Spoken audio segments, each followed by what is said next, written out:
So a seller reached out after watching one of my videos. So I went and I met with them, great couple, but clearly stressed. They tell me they bought a 1-bed plus den condo right in city center, Mississauga, at the absolute peak of the market. Price tag, just over $1 million. Today, that same condo and some of the comparables in the area, maybe $500,000 is what it's worth. And they're panicking, and for good reason.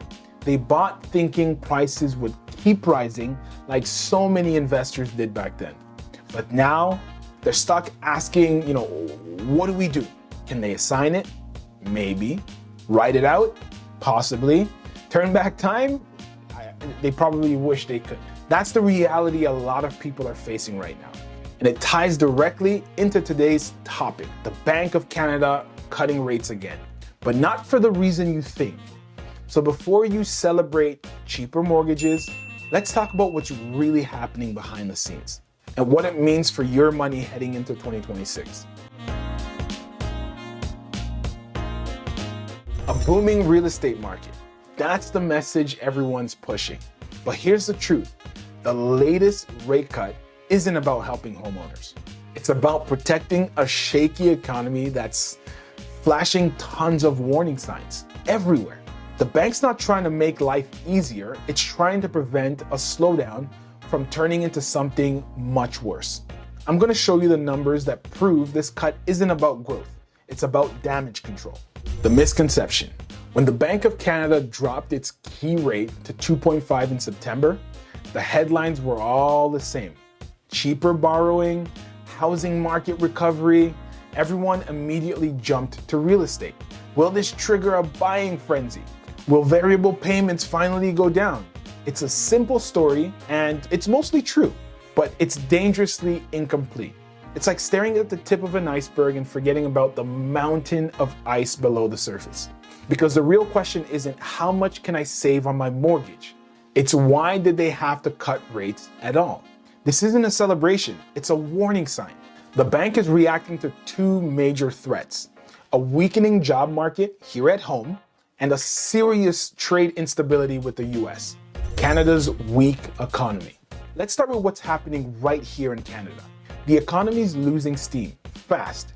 In Q2 of 2025, Canada's GDP actually shrunk by about 1.5 to 1.6%.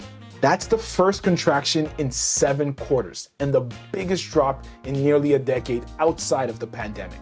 When GDP falls, companies sell less, hire less, and earn less. Confidence fades quickly. Unemployment now is sitting at 7.8%, the highest in 4 years. And youth unemployment, over 14%.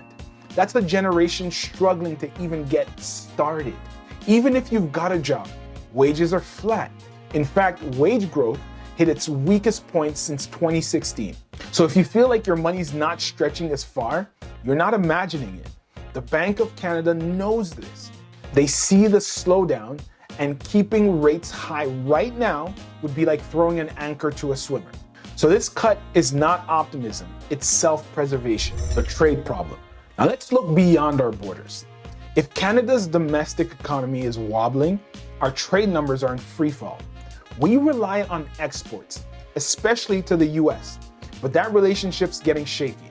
In Q2 of 2025, Canadian exports plummeted between 7 and 27%, depending on the category. That's the sharpest drop since the 2009 financial crisis. Why? Tariffs. Ongoing trade tension with the US has created chaos for Canadian businesses. Many rushed to exports early in the year to beat potential tariffs, then demand collapsed in the next quarter. That kind of uncertainty kills business confidence. When you don't know if your goods will even cross the border, you stop investing, you stop hiring, and you start cutting. That's exactly what's happening. And that's why the Bank of Canada is reacting the way it is. But here's the problem. You can't fix trade policy with interest rates. All they can do is soften the landing. It's like giving the economy a painkiller without treating the injury. What this means for real estate. So what does this all mean for housing? Normally, lower rates means higher demand. Buyers come back, mortgages get cheaper, and prices start to climb again.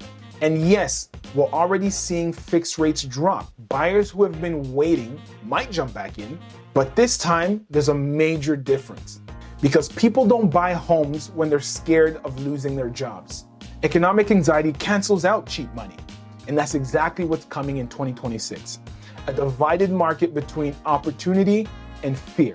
Affordable regions like parts of the prairies might see modest gains, but expensive job-sensitive areas like Ontario and BC, they'll likely stay flat or even dip slightly as more listings hit the market. So yes, lower rates will bring activity back, but it's not going to be 2021 all over again. Investors and the dollar investors, listen closely. These rate cuts aren't a green light. They're a warning flag. If the bank cuts again in December to 2%, that puts us at the bottom of their neutral range. Anything below that, that's emergency territory. And that pressure will keep the Canadian dollar weak. A weaker loonie means higher import prices and possibly inflation creeping back up. So for investors, this is the time for caution, not speculation. So the next time you see headlines celebrating lower interest rates, don't get swept up. This isn't a reward, it's a response. A defensive move by the Bank of Canada to stabilize a slowing economy and shaky trade outlooks. The cuts might help in the short term, but they don't fix the deeper issues. Heading into 2026, the real story won't be cheap mortgages, it'll be confidence. Can Canada find its footing again? Or are we just buying time? What do you think? Are these cuts enough to prevent a recession or just a temporary patch? Drop your thoughts in the comment down below. I read every single one. And if you're thinking about buying or selling this year, book a 15-minute call using the link in the description down below. We'll walk you through your situation and strategy so you can move with confidence, not confusion. Again, thanks for watching. My name is Max Moy, and I will see you in the next one. Peace.